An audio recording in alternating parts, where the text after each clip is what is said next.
Felix Dennis publishes magazines.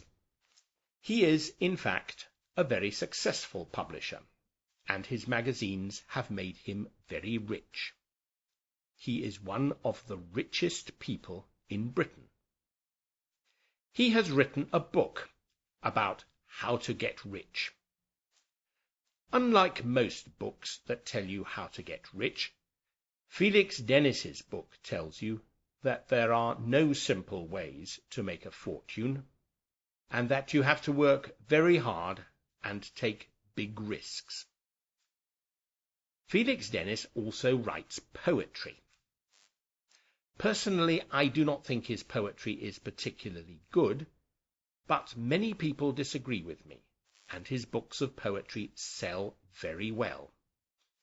He is a great fan of the boxer Muhammad Ali, and he has written books about him. When he was young, Felix spent a short time in prison for publishing obscene material. Oh, and he also used to be addicted to crack cocaine, but he has now overcome his addiction. Is there anything more to know about Felix Dennis?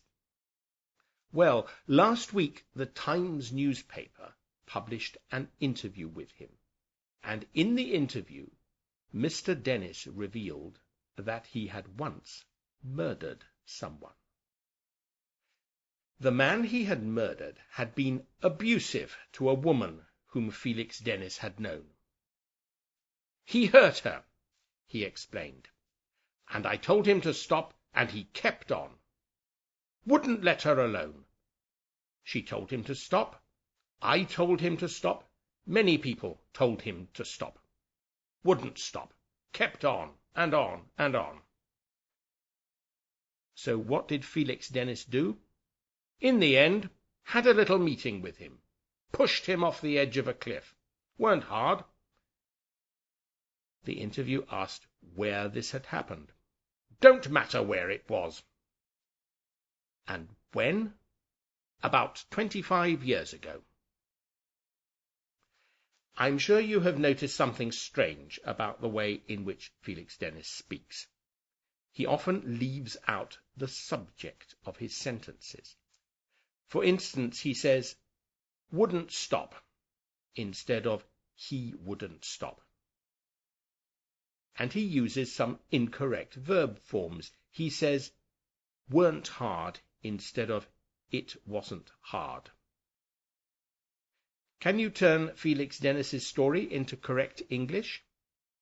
There is a PDF file on the website for you to look at if you have problems. So, have the police arrested Mr. Dennis and charged him with murder?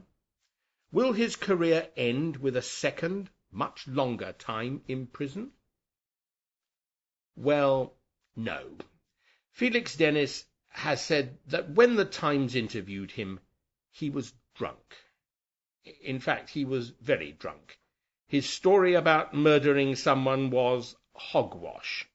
That is, it was nonsense or rubbish. I do not know exactly what Felix Dennis said, but perhaps it was like this. Ridiculous story. Had too much to drink. 2-3 bottles of wine, maybe. Never harmed anyone in my whole life. Stupid to talk to the Times. Can't imagine why I said that. Hope no one believes it. Goodbye.